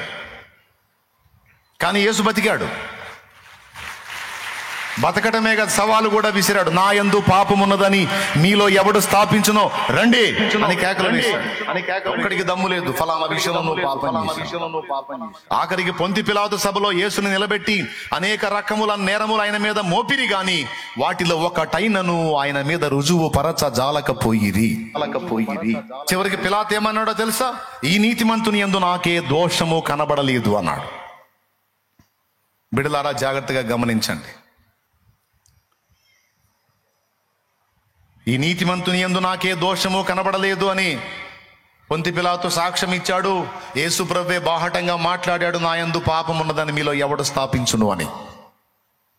ఇప్పుడు మీకు వెంటనే ఒక మాట డౌట్ వచ్చింది. యేసు ప్రభు అంటే మనలాగా ఆదాము రక్తం పంచుకు పుట్టలేదు, పాపపు రక్తం పంచుకు పుట్టలేదు, పరిశుద్ధ రక్తంతో పుట్టాడు. ఆయన బ్లడ్లో పాప బీజం లేదు, కాబట్టి ఆయన పాపం చేయకుండా ఉండటానికి నిగ్రహించుకునే అవకాశం ఆయనకుంది. మన ఏముంది, పుట్టడమే పాపరోగులుగా పుట్టాము, కాబట్టి మనం యేసు ప్రభులాగా ఉండటం అంటే అది ఏది కాదు. యేసు ప్రభు రక్తం పరిశుద్ధమైన రక్తం అని మనమే కదా పాడుకుంటున్నాం, నిర్దోషమైన రక్తం, నిష్కళంకమైన రక్తం అని. కాబట్టి ఆ బ్లడ్ వేరు, ఈ బ్లడ్ వేరు. కాబట్టి ఈ బ్లడ్లో పాపం నడిచింది, ఆ బ్లడ్లో పాపం ఆగే ఛాన్స్ ఉందని అప్పుడప్పుడు నీకు అనుమానం వచ్చే అవకాశం ఉంది. దానికి కూడా సమాధానం. ఇప్పుడు యేసు ప్రభు రక్తంలో పాపం లేకపోతే పాపం చేసే ఛాన్స్ లేదా? ఆదామును చూడండి. యేసయ్య అయినా ఒక స్త్రీకి జన్మించాడు. ఆదాము అసలు ఒక స్త్రీకి జన్మించలా, స్త్రీయే ఆదాము నుండి జన్మించింది. స్త్రీయే ఆదాము నుండి జన్మించిందండి. మరి ఇప్పుడు ఆదాము బ్లడ్లో పాపం ఉందా? ఆదాము సృష్టించబడినప్పుడు ఆదాము రక్తము పరిశుద్ధమైనదే, హవ్వ రక్తం కూడా పరిశుద్ధమైందే. మరి పరిశుద్ధ రక్తం కలిగి ఉండి వాళ్ళు పాపం చేయలేదా? అలాగే యేసు కూడా పరిశుద్ధ రక్తం కలిగి ఉండి పాపం చేసే ఛాన్స్ లేదా? ఉంది. అయినను ఆదాముకి ఎదురైన శోధన ఒకటైతే నా యేసయ్యకి ఎదురైన శోధనలు ఇన్ని. హెబ్రీ పత్రిక 4:15 సాక్ష్యం ఇచ్చింది. మన ప్రధాన యాజకుడు మన బలహీనతలలో సహానుభవం లేనివాడు కాడు గాని సమస్త విషయములలో ఆయన మనవలే శోధింపబడినను పాపము లేనివాడుగా ఉండెను. చదువు హెబ్రీ పత్రిక 4:15. మన ప్రధాన యాజకుడు మన బలహీనతల యందు మనతో సహానుభవము లేనివాడు కాడు గాని సమస్త విషయములోను మన వల్లనే శోధింపబడినను ఆయన పాపము లేనివాడుగా ఉండెను. అది సమస్త విషయములలో మన వలెనే శోధింపబడినను ఆయన పాపము లేనివాడుగా ఉండెను. ఎలా ఉన్నావు ప్రభువా? నీలాంటి రక్తమే ఆదాము కూడా కలిగి ఉన్నప్పటికీ నీ ఆదాము పాపం చేశాడు, నువ్వు ఎట్లా పాపం చేయలేదు ప్రభువా? మాకు వచ్చినాయన్నీ వచ్చినాయంటగా నీకు, మరి ఎలా ఉన్నావు అంటే యేసయ్య చెప్పిన సమాధానం యోహాను సువార్త 6:56-57 ఉంది. నేను ఎలా జీవించానో తెలుసా? ఈ అసాధారణ జీవితం నా తండ్రి మూలంగా జీవించాను. నీళ్లలో బతకాల్సిన చేప ఒడ్డును కూడా బతుకుతుంది అంటే దానికి నీళ్లలో అందాల్సిన జీవం ఒడ్డును కూడా అందుతుంది. అది అసాధారణ జీవితం జీవిస్తుంది. ఒడ్డున మాత్రమే బతికుండే మనిషి నీళ్లలో కూడా బతుకుతున్నాడు అంటే అక్కడ అసాధారణ జీవం అతనికి అందుతుంది, అందుకే బతుకున్నాడు. అలాగే పాపము నిండిన ఈ ప్రపంచంలో పాపరహితుడుగా యేసున్నాడంటే అసాధారణ జీవం నా తండ్రి యొద్ద నుండి నాలోనికి ప్రవేశించింది, దాని ఎఫెక్టే ఇది అన్నాడు. నా తండ్రి మూలంగా నేను జీవించాను గనుక ఈ అసాధారణ జీవితం సాధ్యమైంది. అలాగే నన్ను తినువాడు అలాంటి జీవితంలో జీవించగలుగుతాడు, ఆ జీవంలోకి వస్తాడు అని యేసయ్యే మాట్లాడాడు. కాబట్టి ప్రభు బల్లలో చెయ్యి వేయటం అనేది తక్కువగా మీరు భావించొద్దు. మీరు నిజంగా ఆత్మీయంగా చివరి వరకు సజీవంగా ఉండి క్రీస్తులో నువ్వు నిత్యత్వంలో చేరాలంటే, నువ్వెంత పెద్ద ధనికుడివైనా, గొప్పోడివైనా, అయ్యగారివైనా, అమ్మగారివైనా మర్యాదగా ఓవర్ యాక్షన్ మానుకొని ఆదివారం దేవుని మందిరానికి వెళ్ళి ప్రభు బలలో చెయ్యి వేయాలండి అమ్మగారు మరియు అయ్యగారు. ఖచ్చితంగా చేయాలండి ఆ పని. ఎగ్గొట్టకూడదండి. ఎగ్గొడితే జీవం పోయిద్దండి. నన్ను తినువాడు నా మూలముగా జీవించును. ఒకరోజు తినలేదు, ఆ జీవం పోయిద్ది. మన రోజు బతికుండాలంటే తినాలి కదండి. ప్రభు ఏర్పరిచినట్టు కనీసం ఆదివారం నుంచి ఆదివారం 6 దినాల మధ్య నువ్వు ఆయన జీవాహారం, ఆయన శరీర రక్తం, ఇది నా శరీరం అన్నాడు, ఇది నా రక్తం అన్నాడు, వాటిల్లో నువ్వు చెయ్యి వేస్తే ఈ 6 దినాలకు సరిపోయిన జీవం దేవుడు నీకు ఇస్తాడు. మళ్ళా నిలబడతావు. అంతేగాని నాకు వెళ్ళడం కుదరట్లేదు బ్రదర్, చర్చికి వెళ్ళడం కుదరట్లేదు బ్రదర్, నువ్వు నన్ను ఎంత అభిమానించే వ్యక్తివైనా ఈ మాటతో నన్ను అభిమానించటం మానేసిన, యూట్యూబ్లో నన్ను ఫాలో అవటం మానేసిన, ఐ డోంట్ కేర్. మర్యాదగా చర్చికి పో, ప్రభు బలలో చెయ్యి. నువ్వు ఏ ఊర్లో ఉన్నా, ఏ వాడలో ఉన్నా, ఏ ప్రాంతంలో ఉన్నా, ఏ ప్రదేశంలో ఉన్నా, ఖచ్చితంగా ప్రభు బల్ల కోసం నువ్వు దేవుని మందిరానికి వెళ్ళి తీరాల్సిందే. లేకపోతే అసాధారణ జీవితం జీవించడం నీకు సాధ్యం కాదు. నీవు దేవుని సన్నిధికి వెళ్ళి ఆయనను భుజించినట్లయితే నువ్వు ఇంకొకదాన్ని భుజించడానికి నీకు శక్తి వచ్చిద్ది. అదేందో కూడా చెప్తా. ఇంకొకదాన్ని భుజించడానికి నీకు శక్తి వచ్చిద్ది. అది భుజించాలంటే శక్తి కావాలి. ఆ శక్తి కావాలంటే ముందు ఆయనను భుజించాలి. ఎవరిని తినాలి మనం? ఆనాడు అదే యోహాను సువార్త 6లో ఈ మాట అన్నందుకు అనేకులు ఆయనను విడిచి వెంబడింపక వేరైరి అనుంది. ఈ మనుషుడు అన్నీ బాగానే చేస్తున్నాడు, అన్నీ బాగానే బోధిస్తున్నాడు, కానీ అప్పుడప్పుడు మెంటలు వచ్చిన వాళ్ళగా మాట్లాడతాడింది. నా శరీరం నిజమైన ఆహారం, నా రక్తం నిజమైన పానం అంటాడు. అతని శరీరాన్ని తినమనిస్తాడా? అసలు అతని శరీరాన్ని ఎలాగూ తిననీయగలడు? అయినా మనం ఎట్ట తింటాము? మనం ఏమన్నా రాక్షసులమా శరీరాన్ని పీక్కొని తినటానికి? అబ్బాయి, ఈ మాట ఏదో పిచ్చోళ్ళు మాట్లాడే మాట కానీ జ్ఞానవంతులు మాట్లాడే మాట కాదు. కాబట్టి ఈ మాటను బట్టి ఇతడు వెర్రివాడని అర్థమైపోయిందని చాలా మంది కట్ అయిపోయారు. కానీ తనను అంటిపెట్టుకొని ఉన్నటువంటి శిష్యులకు చివర్లో అర్థమైంది. మేడ గది మీద ఆయన ఒక రొట్టెనెత్తుకొని కృతజ్ఞతాస్తుతులు చెల్లించి దానిని విరిచి వారికి ఇచ్చి, ఇదిగో ఇది మీ కొరకైన నా శరీరం అని వాళ్ళ క్లారిటీ ఇచ్చాడు. ఏమైనా అర్థమైందా మీకు? ముందు ఆవేశపడి కట్ అయిపోయిన వాళ్ళకి మ్యాటర్ అర్థం కాలే. ఎందుకంటే దడ ఎక్కువ కదా, మొత్తం ఫైనల్ అయిన దాకా ఉండరు. వెంటనే తీర్మానాలు చేసి వెంటనే నిర్ణయాలు చేసి కట్ ఆఫ్ అయిపోతారు కొంతమంది తిక్కలోడు. దేవుడైనా దైవజనుడైనా ఒక అడుగు వేశారంటే దాని వెనక చాలా లెక్కలు ఉంటాయి. తొందరపడి ప్రభువుని తిరస్కరించకూడదు, దేవుడు ఏర్పరచుకున్న పాత్రల్ని తిరస్కరించకూడదు. Very danger. నీకు తెలిసి కొంతే, నీకు తెలియకుండా చాలా ఉంటాడు. దేవుడు ఉంటాడు, దైవజనుడు కూడా ఉంటాడు.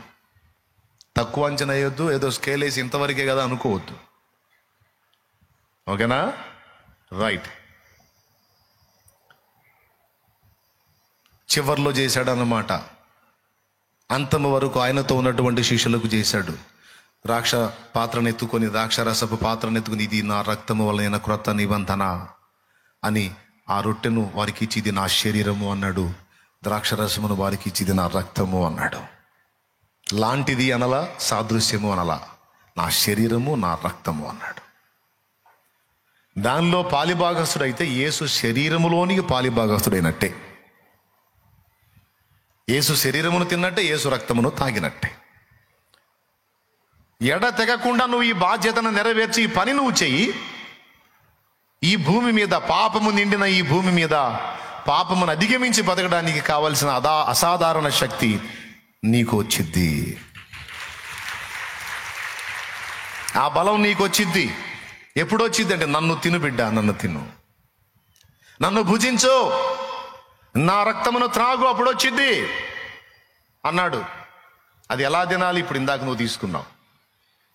బాప్తిస్మం పొందిన వాళ్ళు తీసుకోవాలా, పొందిన వాళ్ళు తీసుకున్నారు. ప్రభు బలలో చేయి వేసే వాళ్ళని మీరు గమనించండి. ఎన్ని ఆటుపోట్లు వచ్చినా సరే 6 దినాల్లో మళ్ళీ ఆదివారానికి వాళ్ళు హాజరవుతారు. దాన్ని నిర్లక్ష్యం చేసిన వాళ్ళు అలా వెనకబడి చివరికి లోకంలో కలిసిపోతారు. ఎందుకో తెలుసా? దేవుని జీవం వాళ్ళలో కొరవడిపోతుంది.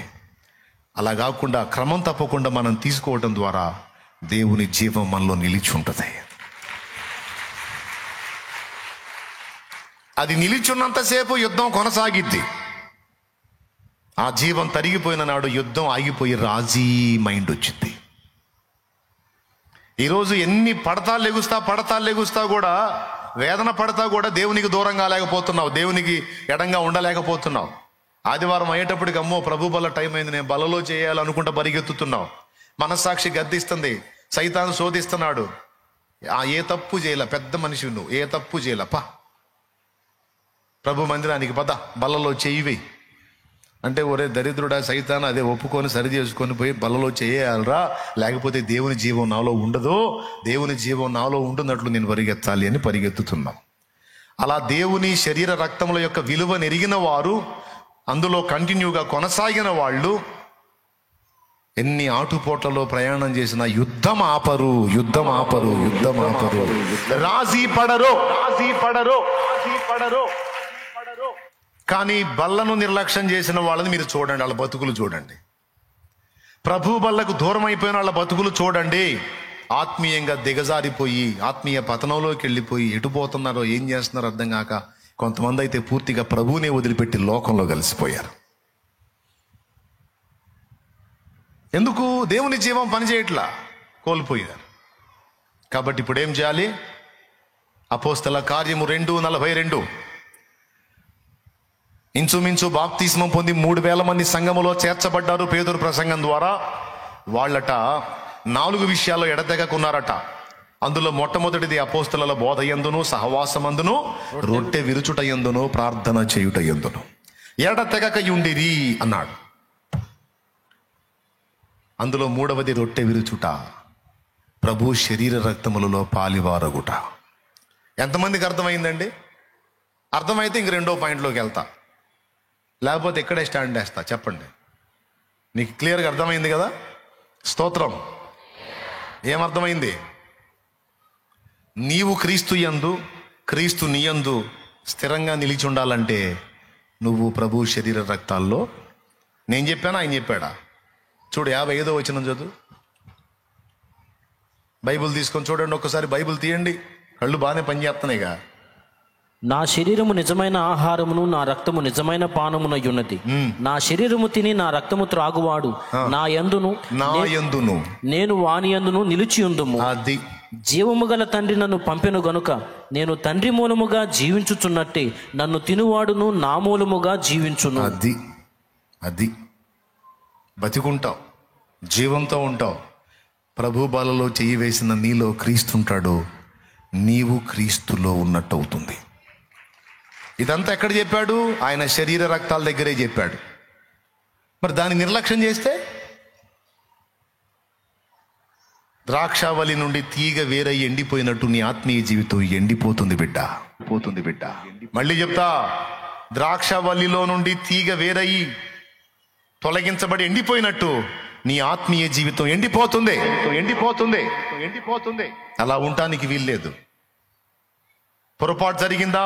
కొంతమంది ఏం చేస్తారు తెలుసా? సైతాను, తప్పు చేసావు కనుక ఏ ముఖం పెట్టుకుని బల్లను సమీపిస్తావు, పాపం చేసావు కనుక ఏ ముఖం పెట్టుకుని బల్లలో చేయేస్తావు, ఏ ముఖం పెట్టుకొని చర్చికి వెళ్తావు అని వీడు ఆరోపిస్తే, నిజమే సైతాన్న, ఏ ముఖం పెట్టుకుని వెళ్ళాలా, నాకు ముఖం చెల్లట్లా, నేను వెళ్ళను, కరెక్టే అని వాడి బోధ వింటారు.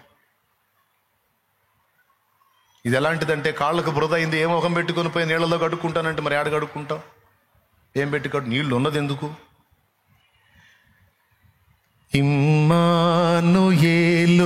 రక్తము ఇంపైన యూటగున్, ఇమ్మానుయేలు రక్తము ఇంపైన యూటగున్, ఓ పాపియందు ముంగుము పాపంగు పోవును. ఏమన్నాడు? ఓ పాపి అందులో మునుగు నాయన, పాపం పోతుంది. యేసు రక్తములో కడిగేసుకోమని పిలిచాడు. ఏ ముఖం పెట్టుకొని పోతానంటే నీ ముఖమే పెట్టుకొని రా, ఇంకేం ముఖం పెట్టుకొని వస్తావు? రా, ఒప్పుకో, దిద్దుకో, మారు మనసు ప్రకటించు, సరి చేసుకో, క్షమాపణ అడుగు, కృపను వేడుకో. మళ్ళా నిన్ను తెలుపు చేసి పంపిస్తాడు ఇంటికి. తెలుపు చేసి పంపిస్తాడు ఇంటికి. అంతేకాదు నూతన జీవం ఇచ్చి పంపిస్తాడు. ఆయనే నువ్వు తీసుకునే శరీర రక్తముల ద్వారా నీలోనికి ప్రవేశిస్తాడు. అప్పుడు మనం ఈ పాట పాడుకోవచ్చు. నాలో నీవు నీలో నేను ఉండాలని, నీ యందే పరవశించాలని. నాలో నీవు నీలో నేను ఉండాలని, నీ యందే పరవశించాలని. నా హృదయాశయ్యా ప్రియుడా యేసయ్యా, నా హృదయాశయ్యా ప్రియుడా యేసయ్యా. నాలో నీవు నీలో నేను ఉండాలని, యందే పరవశించాలని. దేవునికి మహిమ. ఇప్పుడేం జరిగింది? నీలోకి ఏమొచ్చింది? ప్రభు బలను సమీపించుట ద్వారా క్షమాపణ వచ్చింది, శుద్ధీకరణ జరిగింది, తెలుపు చేయబడ్డావు. అంతటితో అయిపోయిందా? అసలైంది జరిగింది. యేసు జీవం నీలోనికి వచ్చింది. మరలా 6 దినాలు ఆత్మీయంగా నువ్వు బతికి ఉండడానికి మళ్ళా జీవం నీలోనికి వచ్చింది. మళ్ళీ ఆదివారం రాగానే నీకు టక్కును గుర్తు రావాలమ్మో, మళ్ళీ నేను జీవం పొందుకునే వేళ ఈ వేళ. మరి ఆదివారం అన్నా, మరి మధ్యలో జీవం సంగతి ఏందన్నయ్యా? అట్లయితే మరి రోజు తీసుకుంటే బాగుంటుంది కదా అంటే, రోజు మీరు వస్తారా? మరి నేను ఇస్తా. రోజు వస్తారా? వస్తామన్నయ్య, శుభ్రంగా ఎగడే కూర్చోబెట్టి పెట్టు అన్నాం. మొత్తం ఫ్యామిలీని తీసుకొచ్చి ఏడే కూర్చుంటాం. రోజు ప్రార్థన చేసుకుందాం, నువ్వు వాక్యం చెబుతుండే మేము వింటుంటాం. మా అందరికి ఫుడ్ పెట్టు, ఏడే ఉంటాం అంటారు మీరు. నేను ఏడ తెచ్చుకొచ్చి పెట్టేది? ఉన్న బస్తాలను ఉష్పటాక అయిపోతాయి ఒక వారంలోనే. దేవునికి స్తోత్రం కలుగును గాక. హల్లెలూయా. సో 6 దినాలు మనం పని చేసుకోవాలి, కష్టపడాలి, జీవించాలి, ఫ్యామిలీలని రన్ చేసుకోవాలి కదా. మరి ఇప్పుడు ఎట్లా అంటే, ఆదివారము ప్రభు బలను సమీపించి ఆ విధంగా ఆయన జీవాన్ని మనలోని పంపించి మిగిలిన రోజులన్నీ కూడా మళ్ళా మనకి ఇంకొక ఆహారాన్ని ఏర్పాటు చేశాడు యేసయ్య. ఆ ఆహారమే వాక్యాహారము. యేసు 2 అయి ఉన్నాడు. యేసు వ్యక్తి అయి ఉన్నాడు, యేసు వాక్యమై ఉన్నాడు. యేసును భుజించుట అంటే ప్రభు బలలో మనం చెయ్యటం ద్వారా యేసును భుజిస్తున్నాం. దేవుని వాక్యమును మనం చదువుట ద్వారా కూడా మనం యేసునే భుజిస్తున్నాం. ఈ పుస్తకం ఏంటో తెలుసా? మనకి దేవుడిచ్చిన హోటల్ అండి. ఇక 5 స్టార్ అంటావో, 7 స్టార్ అంటావో, 10 స్టార్ అంటావో, 12 స్టార్ అంటావో, ఇక అన్ని స్టార్లు ఉన్నాయో లేవో హోటల్ నాకు తెలియదు. కానీ వాటన్నిటికీ మించినటువంటి శ్రేష్టమైన ఆహారము లభించేటువంటి స్థలము ఫుడ్ కోర్ట్ లేదా ఫుడ్ హౌస్ ఏదో చెప్పుకో, దేవుని వాక్యం. మానవాళి జ్ఞానమే వైభవమొసగే రత్నమే, మానవాళి జ్ఞానమే వైభవమొసగే రత్నమే, మార్గం చూపే దీపమే మది మంతలు మెచ్చడిదేనయ. వేద పుస్తకమా వేద పుస్తకమా వేద పుస్తకమా వేలాలేని నిధి నీవే. వేద పుస్తకమా వేద పుస్తకమా వేద పుస్తకమా వేలాలేని నిధి నీవే. 2వ ఆహారము వాక్యం. ప్రభు శరీర రక్తాలనే ఆహారం రోజు తీసుకోవాలంటే కుదరదు. అందరం ఇంటికాడ ఇక అన్ని పనులు మానుకొని ఇక్కడ కూర్చోవాలి. అట్లా కూడా జరిగింది. ఇక చర స్థిరాస్తులు అమ్మి తీసుకొని రండి, అప్పుడు ఆ పని చేద్దాము. ఈ మాట చెప్పినట్లు దాన్ని వచ్చే వారము కనబడుకుందరేమో. దేవునికి స్తోత్రం. కాబట్టి మనకు దేవుడు ఏర్పాటు చేసిన రెండవ ఆహారము దైవ వాక్యము. అది మనము తినుట, యేసును భుజించుటయే. మనమేమో పాట పాడతాం, ఇన్ని పాటలు ఉన్నాయి దాని మీద. పాల వంటిది జుంటి తేనె వంటిది, నా జిహ్వకు మహామధురమైనది. పాల వంటిది జుంటి తేనె వంటిది, నా జిహ్వకు. నిజమా? మహామధురంగా పాడుతున్నారు. నిజమా? అంత మధురమా? ఒక్కసారి కూడా బైబిల్ పూర్తిగా చదవలేదన్నయ్య అన్నోళ్ళు చేతులు ఎత్తండి. ఒక్కసారి కూడా బైబిల్ పూర్తిగా చదవలేదన్నయ్య అన్నోళ్ళు చేతులు ఎత్తండి. సరే, వాళ్ళంటే పనికి వెళ్తారని వాళ్ళని చూద్దాం, వదిలేద్దాం.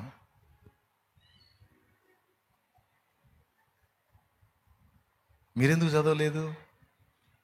సరే, వదిలేసేయండి.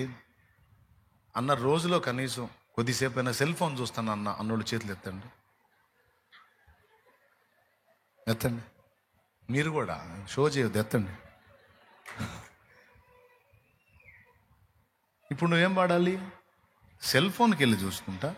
పాల వంటిది చుంటి తేనె వంటిది, నా కళ్ళకు మహామధురమైనది, లోకపు పాపాలన్నీ చూపుచున్నది,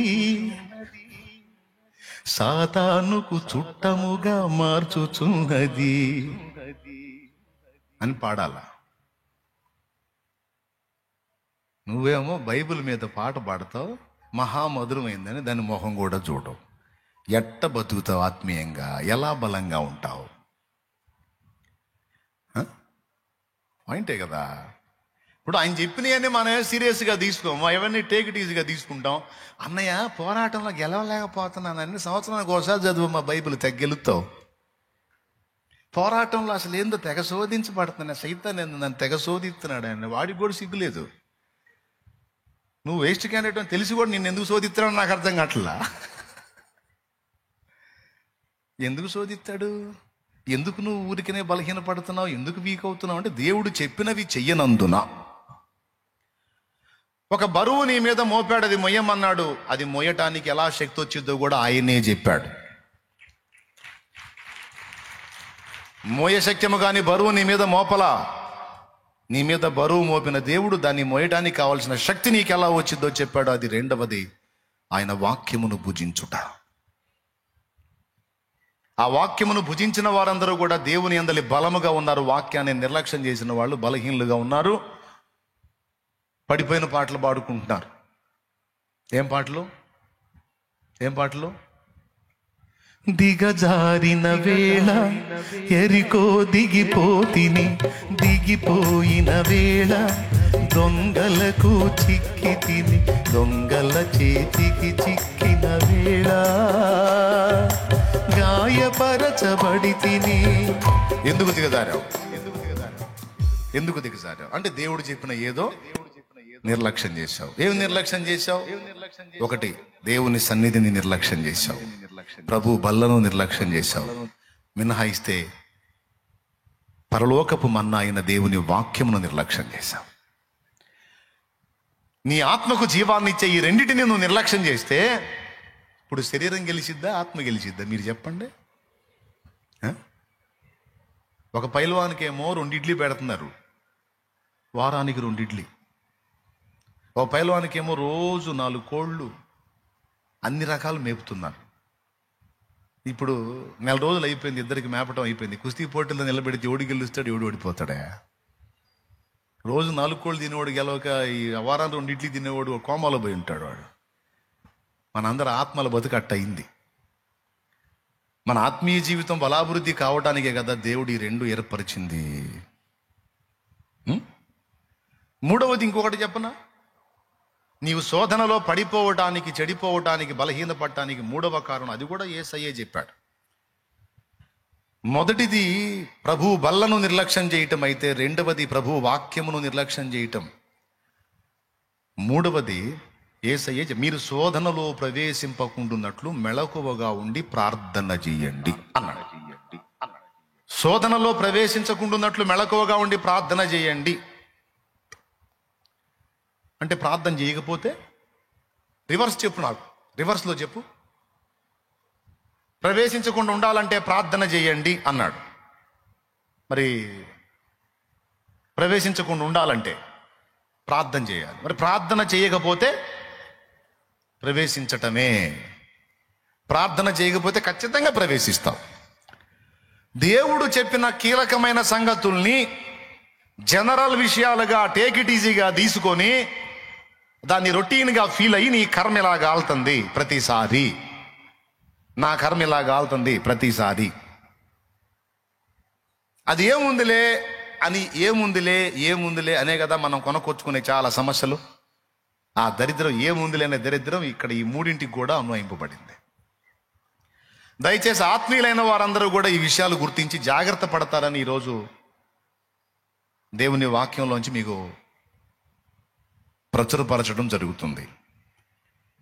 ప్రార్థనా జీవితాన్ని నిర్లక్ష్యం చేస్తావు, వాక్య ధ్యానాన్ని నిర్లక్ష్యం చేస్తావు, ప్రభు బలను నిర్లక్ష్యం చేస్తావు. కీలకమైన ఈ మూడు నిర్లక్ష్యం చేసి దేవుని దగ్గరకు వచ్చి నాకు బలం అయ్యా అంటే ఎట్లమ్మా?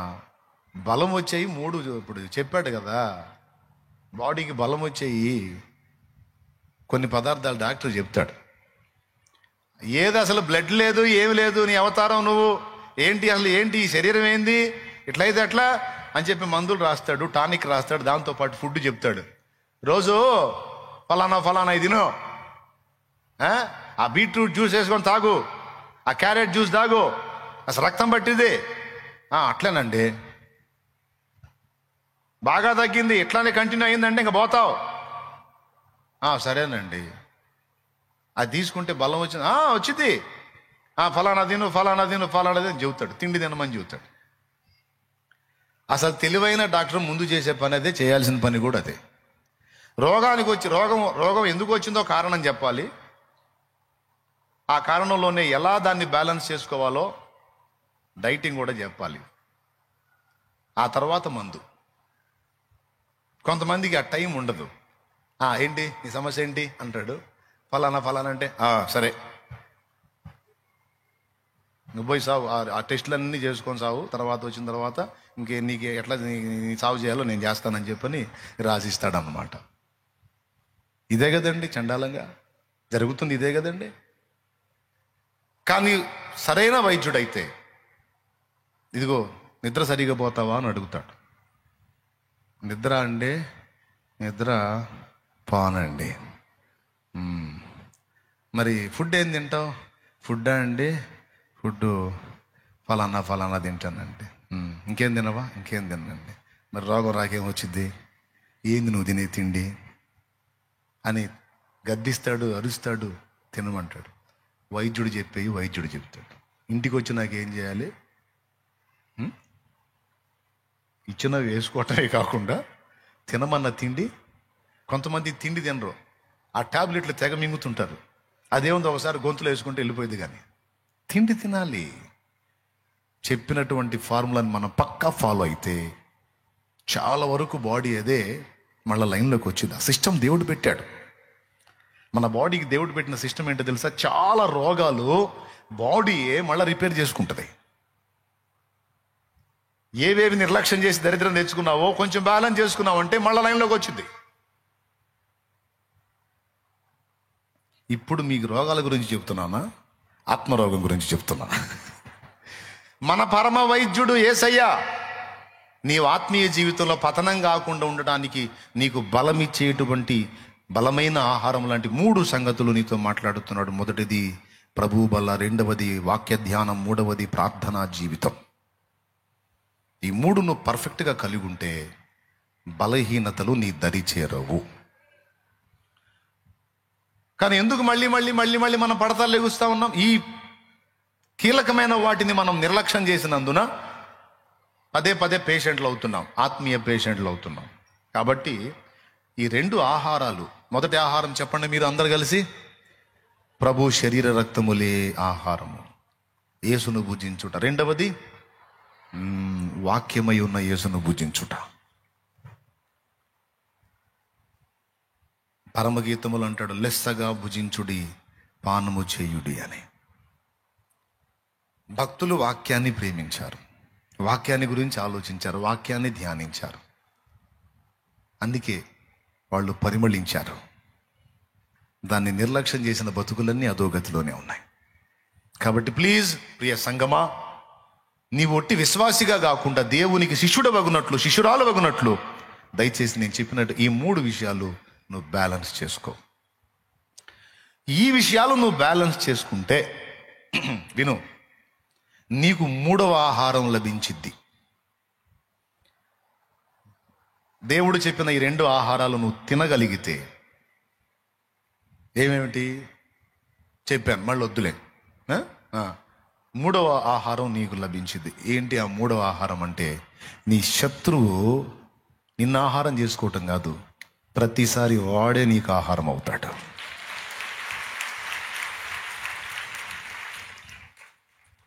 ఆ ఒక్క మాట మనం చూసుకొని ప్రార్థన చేసుకుందాం పెందలాడి.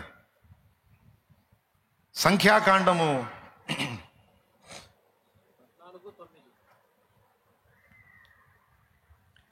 14వ అధ్యాయం 9వ వచనమా? 14వ అధ్యాయం 9వ వచనం.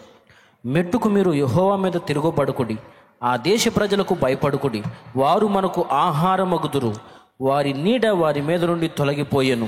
వారు మనకు ఆహారమగుదురు. ఎవరున్నారు అక్కడ? శత్రువులు ఉన్నారు. శత్రువులు ఏమవుతారంటున్నాడు? ఆహారం అవుతారంటున్నాడు. శత్రువుని మనం ఆహారం చేసుకునే మెట్టుకు మనం వెళ్ళిపోతాం.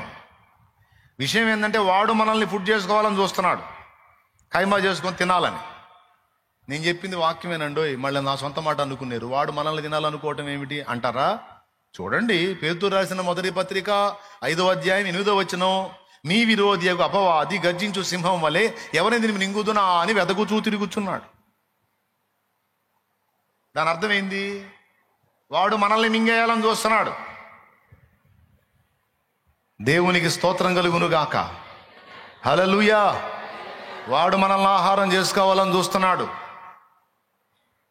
వాడు మనల్ని తినాలని చూస్తున్నాడు. వాడు దేవుడు అంటున్నాడు, నా కుమారుడా, నా కుమారి, నేను చెప్పినట్లుగా నువ్వు చేయగలిగితే నువ్వు వాడికి ఆహారం అవటం కాదు, వాడే నీకు ఆహారం అవుతాడు. ఏమన్నాడు? యెహోవా మీద తిరగబడకుడి, వారికి భయపడకుడి. దేవుని మీద తిరగబడే, శత్రువుకి భయపడే పరిస్థితి మనకి ఎప్పుడు వచ్చిందంటే, నేను ముందు చెప్పిన 3 నిర్లక్ష్యం చేసినప్పుడు వచ్చింది. దేవుని వాక్యాన్ని నువ్వు గౌరవించకపోతే ఖచ్చితంగా దేవుని మీద తిరుగుబాటు చేస్తావు.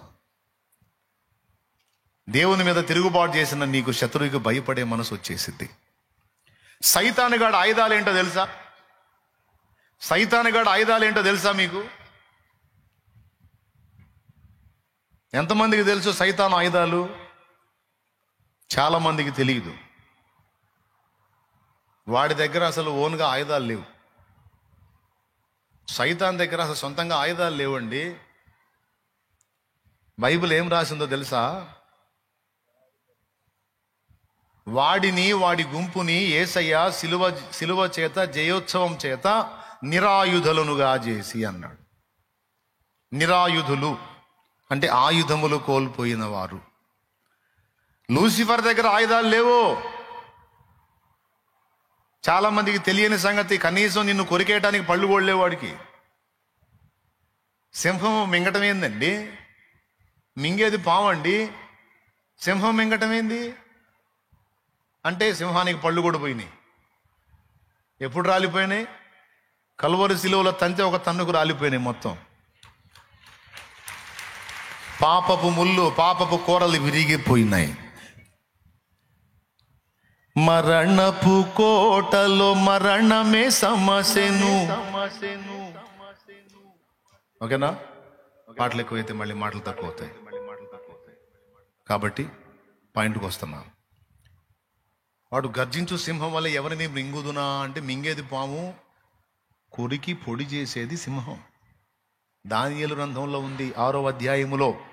దానియేలు శత్రువుల్ని దర్యావేషు సింహాల గుహలో వేయిస్తే వారి ఎముకలను సైతము పగులగూరికి పొడి చేసెను అని ఉంది. సింహం పవర్ అది. ఎముకల్ని కూడా గురికి అంత పట్టుంటుందంట దాని పళ్ళకి. ఇదేంది, ఇది మింగుతుందంట ఈ సింహం. ఇదేం సింహం? ఇది సింహం కాదు, ఘటసర్పం. ఘటసర్పం మింగటానికి ట్రై చేస్తుంది. వాడికి ఆయుధాలు లేవు. ఎక్కడుంది ఆ మాట? చదువు, కొలసై 2 చదువు, తొందరగా చదువు. 15వ వచనం చివరి లైన్. ఆయన ప్రధానులను అధికారులను నిరాయుధులనుగా చేసి, ప్రధానులను అధికారులను నిరాయుధులుగా చేసి శిలువ చేత జయోత్సవముతో వారిని పట్టి తెచ్చి బాహాటముగా వేడుకకు కనుపరిచెను. ఇక ఆయుధాలు లేవు. శత్రువు దగ్గర ఆయుధాలు, ఈటెలు, బరిసెలు, బల్లాలు ఏమి లేవు. కనీసం ఇవన్నీ లేవు. కనీసం పళ్ళతో మనల్ని కొరికి పొడి చేద్దామంటే ఆ పళ్ళు కూడా లేవు వాడికి. లేవు. అమ్మయ్య, వాడి దగ్గర ఆయుధాలు లేవంటే మనకు హాయిగా ఉంది కదా. ఆయుధాలు లేవంటే హాయిగా ఉంది కదా. కానీ వాడి దగ్గర కూడా ఆయుధాలు అంతకు ముందున్నాయి లేవు, కానీ ఇప్పుడు కొత్త ఆయుధాలు వాడి దగ్గర ఉన్నాయి. ఏమిటి వాడి ఆయుధాలు అంటే, మనలో ఉన్న అపనమ్మిక, అవిశ్వాసము వాడి ఆయుధము. వాడు ఓన్గా ఉన్న ఆయుధాలన్నీ పనిచేయవు. అందుకనే అవన్నీ అయిపోయినాయి, వాటి పవర్ అయిపోయింది. యేసయ్య ఓడగొట్టేశాడు ఆ ఆయుధాలు. ఏమంటారు దాన్ని, ఆయుధాలన్నిటినీ వాళ్ళ దగ్గర నుంచి ఓడగొట్టేశాడు. వాడి ప్రధాన ఆయుధము పాపం. అర్థమైందా? నేరారోపణ, పాపం. దాన్ని తీసుకొని వచ్చేవాడు, దాన్ని బట్టి ఏలాడు మన మీద. ఇప్పుడు ఆ పాపమే కదా సిలువలో నిర్మూలం చేయబడింది. ఆ పాపానికి కదా సిలువలో వెల చెల్లించబడింది. ఇంకా వాడు ఆయుధం లేదు. కాబట్టి ఇప్పుడు వాడేం చేశాడంటే, వాడి దగ్గర ఉన్న ఆయుధాలన్నీ యేసయ్య రద్దు చేసినందున, నిర్మూలపరిచినందున, ఇక మన దగ్గర ఉన్న లోపాలే వాడు ఆయుధాలుగా వాడు మర్చుకున్నాడు. అందులో ఒకటి, దేవుని మీద మనం తిరుగుబాటు చేసే తిరుగుబాటే వాడి ఆయుధము. మన అజాగ్రత్తే వాడి ఆయుధము. మన నిరుత్సాహమే వాడి ఆయుధము. మన నిరాశ, నిస్పృహే వాడి ఆయుధము. మన సందేహము, అనుమానము, అవిశ్వాసమే వాడి ఆయుధము. మనలో ఉన్న భయం, పిరికితనమే వాడి ఆయుధం. ఇంట్రెస్ట్ ఉంటే నేను చెప్పినవన్నీ రాసుకోవచ్చు, అన్నీ ఇంపార్టెంట్. ఈ దరిద్రాలన్నీ మన దగ్గర ఉన్నాయే. వరుసగా రాసుకుంటావు చెప్తా. మనలో ఉన్న అనుమానము, అవిశ్వాసము సాతాను ఆయుధము. అపవాది వేయుచున్న అగ్ని బాణములను ఖడ్గము వలె అడ్డుకొని ఆర్పివేయుచున్నది. అపవాది వేయుచున్న అగ్ని బాణములను. ఏంటి వాడేసి అగ్ని బాణాలు? వాటిని అడ్డగించేది విశ్వాసపు డాలంటే, వాడు మన మీద ప్రయోగించేటువంటి అగ్ని బాణాలు అవిశ్వాసము. విశ్వాసము ఇంటూ పరిశుభ్రత, ఇంటూ నీతి, ఇంటూ విశ్వాసము డాలైంది. దానికి ఆపోజిట్లో వాడు వదిలేదేంటి? అగ్నిబాణం అంటే అవిశ్వాసం. అది సాతాను ఆయుధం. మన అవిశ్వాసమే వాడు ఆయుధంగా మలుచుకున్నాడు. చూసారా? ఇప్పుడు ఎక్కడియో తీసుకొని కొట్టట్లా, నీ దగ్గర ఉన్నవి తీసుకొని నిన్ను పచ్చడి కొడుతున్నాడు వాడు. అదే సోదరి జరుగుతుంది. వాడికి ఆయుధాలు ఎవరో ఇవ్వట్లా, వాడి ఆడో తెచ్చుకోవట్లా, నువ్వే వాడికి ఇస్తున్నావు ఆయుధాలు. తమ్ముడా, నువ్వే ఇస్తున్నావు, మనమే ఇస్తున్నావు. మనలో ఉన్న భయము, పిరికితనం వాడికి బలే ఆయుధం. మనలో ఉండే నిరాశ, నిస్పృహ, కృంగుబాటు వాడికి ఆయుధం. అందుకే ఈ నిరాశోళ్ళు, ఈ నిస్పృహలోళ్ళు నా పక్కన ఉంటే నేను వాళ్ళకి దండం పెట్టి పంపిస్తా. అర్జెంటుగా మీరు నా పక్కన ఉండి పోండి, మీరు సైతాను అనుచరులను పంపిస్తా. ఈ నీరసం మాటలు మాట్లాడేవాళ్ళు, ఈ ఓడిపోయిన మాటలు మాట్లాడేవాళ్ళు, ఈ దిగజారిపోయిన మాటలు మాట్లాడేవాళ్ళు, ఈ కృంగిపోయిన మాటలు మాట్లాడేవాళ్ళు, చిరాకు నాకు వాళ్ళు ఉంటే. ఎందుకు? వాళ్ళు సాతాను అనుచరులు. వాళ్ళు సాతాను గాడికి ఆయుధాలు అందించేవాళ్ళు. వాళ్ళ మాటలు విన్నామంటే మనం పోతాం. నిరాశకి వ్యతిరేకం దేవుని యందలి నిరీక్షణ. దేవుని యందలి నిరీక్షణ.